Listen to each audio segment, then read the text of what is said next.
सतगुरुदेव की जय हो। भगत समाज को मुंशी भूषण दास का सच्चा है। पूर्व में सतगुरुदेव जी के विरुद्ध चल रहे विचारण क्रोथा कांड की तिथि 5/12/2012 तक की हुई न्यायिक प्रक्रिया के संबंध में अब भगत समाज के बीच रखा जा चुका है। इस वीडियो में 8/12/2022 एवं 14/12/2022 तथा 15/12/2022 के संबंध में हुई न्यायिक प्रक्रिया को अब पुण्य आत्माओं के समक्ष रखने का प्रयासरत हूँ। दिनांक 8/12/2022 को संत रामपाल जी महाराज की पेशी वीडियो कॉन्फ्रेंसिंग के माध्यम से दर्ज हुई। इस तिथि को वीरेंद्र, रविंद्र ढक्का एवं जगबीर न्यायालय में सदैव उपस्थित नहीं हुए। उन लोगों के तरफ से उनके अधिवक्ता सुनील कुमार के माध्यम से रिप्रेजेंटेशन पटिशन दाखिल की गई थी न्यायालय में, जो केवल उस दिन के लिए न्यायालय द्वारा स्वीकृत की जा चुकी थी। शेष सभी अभियुक्तों की उपस्थिति सदैव दर्ज हुई और जो कस्टडी में हैं उनकी वीडियो कॉन्फ्रेंसिंग के माध्यम से पेशी दर्ज हुई। इस तिथि में अर्थात 8/12/2022 को बचाव पक्ष की ओर से न्यायालय में कुल 8 गवाह प्रस्तुत हुए थे, जिनमें से बचाव पक्ष के 6 गवाहों की गवाही न्यायालय में उस रोज अभिलिखित हुई। शेष 2 गवाह जिनका नाम परमेंद्र, जो CTM कार्यालय रोहतक में क्लर्क के पद पर हैं, एवं संजय, जो SDM कार्यालय रोहतक में क्लर्क हैं, इन दोनों की गवाही न्यायालय में 8/12/2022 को अभिलिखित नहीं की गई, क्योंकि ये दोनों गवाह न्यायालय से जारी समन नोटिस से संबंधित अभिलेख को साथ नहीं लाए थे।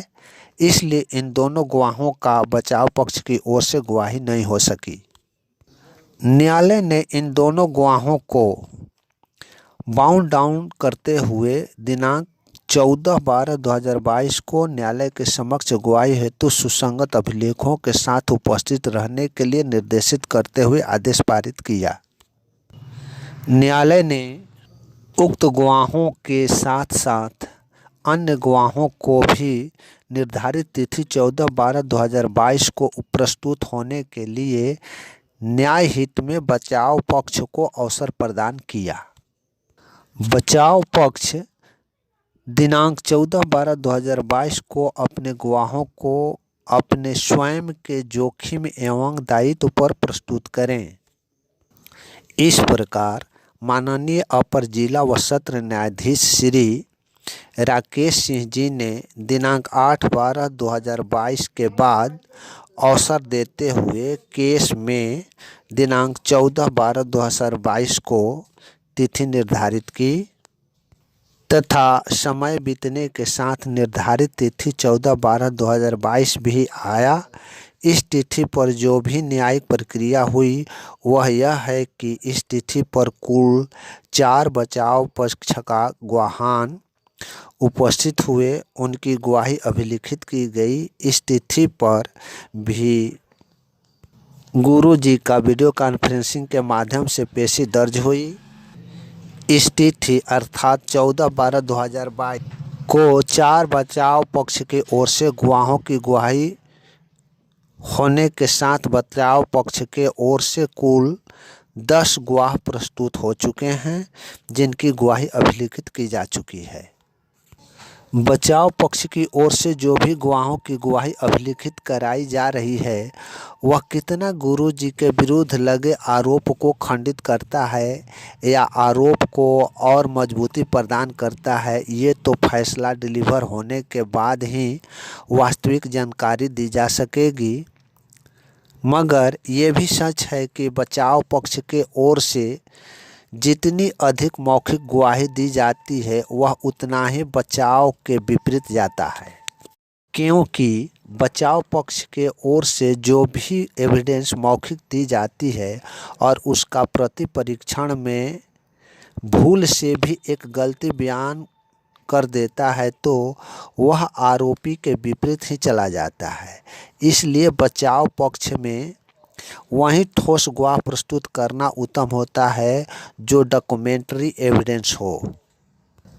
खैर, इस संबंध में वह परमात्मा ही जाने, इस पर विशेष चर्चा मुझे नहीं करनी है।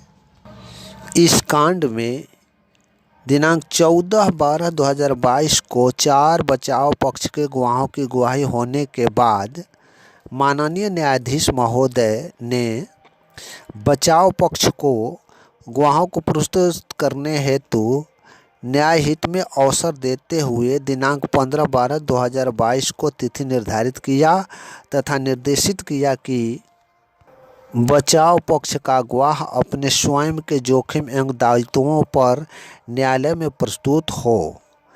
दिनांक 15/12/2022 के तिथि पर गुरुजी एवं मनोज का पेशी वीडियो कॉन्फ्रेंसिंग के माध्यम से ही दर्ज हुई। इस तिथि पर अर्थात 15/12/2022 को कोई बचाव पक्ष का गवाह प्रस्तुत हुआ या नहीं, आदेश अपलोड नहीं होने के कारण कुछ क्लियर नहीं हो पाया, मगर इस तिथि पर भी एडजर्नमेंट के लिए बचाव पक्ष के अधिवक्ता ने प्रार्थना पर केस की तिथि एडजर्न करते हुए अगली तिथि 19/12/2022 को निर्धारित कर दी गई है। इसलिए 19/12/2022 के संबंध में हुई प्रक्रिया की जानकारी देने के समय में ही 15/12/2022 के संबंध में भी जानकारी विशेष रूप से जो भी होगा वह दे दी जाएगी। तब तक के लिए आप सभी पुण्यात्माओं को मुझ शशिभूषण दास का सत साहेब। मेरा मोबाइल नंबर 315 92 093 है, 99 315 92 093 है।